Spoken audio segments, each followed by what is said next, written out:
पाकिस्तान और चाइना के बाद भारत का एक और दुश्मन पैदा हो गया है। एक ऐसा दुश्मन जो भारत से हजारों मील दूर है, पर भारत के टुकड़े करने का मंसूबा रखने वाले खालिस्तानी आतंकवादियों को शरण देता है। यह नया दुश्मन कनाडा है। भारत और कनाडा के बीच तनाव अब चरम सीमा पर पहुंच गया है। कनाडा ने भारत पर यह आरोप लगाया है कि उसके नागरिक और खालिस्तानी नेता हरदीप सिंह निज्जर की हत्या में भारत का हाथ है। कनाडा की ओर से भारत पर आरोप लगाने के बाद से दोनों देशों के बीच संबंध बिगड़ने लगे हैं। कनाडा के इस आरोप के जवाब में भारत ने एक वरिष्ठ कैनेडियन डिप्लोमेट को निष्कासित कर दिया। भारत और कनाडा के बीच संबंध काफी अच्छे भी रहे हैं। दोनों देशों के बीच 2022 में $8.2 बिलियन का व्यापार हुआ, जो 2021 के मुकाबले 25% ज्यादा था। कनाडा में पढ़ रहे भारतीय छात्रों की तादाद करीब 3.25 लाख है। ऐसे में सवाल है कि भारत के साथ मजबूत संबंध होते हुए भी कनाडा के प्रधानमंत्री जस्टिन ट्रूडो ने अपनी संसद में भारत के खिलाफ ऐसे तेवर क्यों दिखाए। इस सवाल के जवाब के लिए हम आपको थोड़ा फ्लैशबैक में लेके चलते हैं। इसी साल जून में ब्रिटिश कोलंबिया में एक सांस्कृतिक केंद्र के बाहर निज्जर की गोली मारकर हत्या कर दी गई थी। भारतीय मूल का हरदीप सिंह निज्जर खालिस्तान समर्थक नेता था। कनाडा ने उसे नागरिकता दे रखी थी। वो पंजाब के जलंधर के भार सिंहपुरा गाँव का रहने वाला था। निज्जर 1996 में कनाडा चला गया था। वहाँ प्लम्बर का काम करते हुए उसकी दिलचस्पी खालिस्तानी गतिविधियों में हुई और उसने अलगाववादी संगठन सिख फॉर जस्टिस का दामन थाम लिया।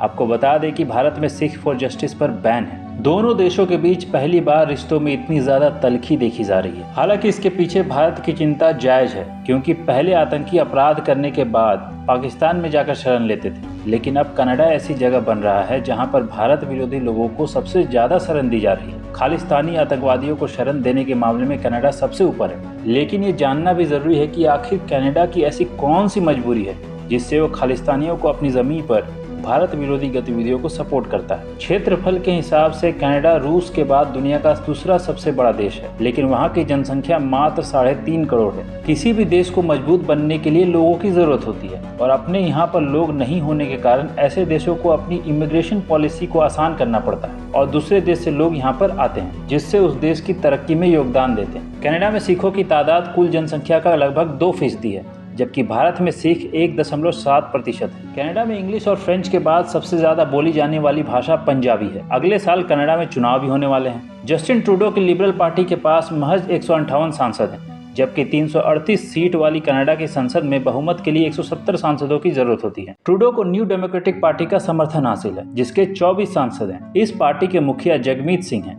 जो कट्टर खालिस्तानी अलगाववादी नेता है। इनका समर्थन ट्रूडो की सरकार के लिए जरूरी है। ट्रूडो इनको नाराज करने का जोखिम नहीं ले सकते, वरना उनकी सरकार गिर जाएगी। ऐसे में ट्रूडो की लिबरल पार्टी कनाडा में मौजूद 7.5 लाख सिखों को अपना वोट बैंक मानती है। सिख राजनीति का एक बड़ा पहलू गुरुद्वारे भी है। कनाडा में 200 के आसपास गुरुद्वारे हैं, जिनकी प्रबंधक कमेटी का चुनाव होता है, और जिनमें से कई पर खालिस्तानी चरमपंथियों का दबदबा है। क्योंकि सिख एक ब्लॉक के रूप में वोट करते हैं, इसलिए गुरुद्वारे की पॉलिटिक्स का असर नेशनल लेवल पर भी दिखाई देता है। कनाडा के लगभग सारे गुरुद्वारों का संचालन खालिस्तानी समर्थक करते हैं। इन गुरुद्वारों में मोटा चंदा आता है, और ट्रूडो को उम्मीद है कि इन चंदों में से उसे अपने चुनावी कैंपेन के लिए आर्थिक मदद भी मिल सकती है। भारतीय अधिकारी लंबे समय से कनाडा पर सिख अलगाववादियों के साथ नरम रुख रखने का आरोप लगाते रहे हैं, खासकर टोरंटो और वैंकूवर के आसपास के जिलों में, जहां सिख एक राजनीतिक ताकत के रूप में उभरे हैं। कनाडा के ब्रिटिश कोलंबिया में भारतीय मूल के सबसे ज्यादा लोग रहते हैं। उसके बाद ओंटारियो में 1,80,000 भारतीय यहाँ रहते हैं। 2019 में हुए चुनाव में ओंटारियो से 10 सिख सांसद चुनकर आए थे। अल्बर्टा में करीब 50,000 की तादाद में भारतीय रहते हैं, और यहाँ पर 2019 में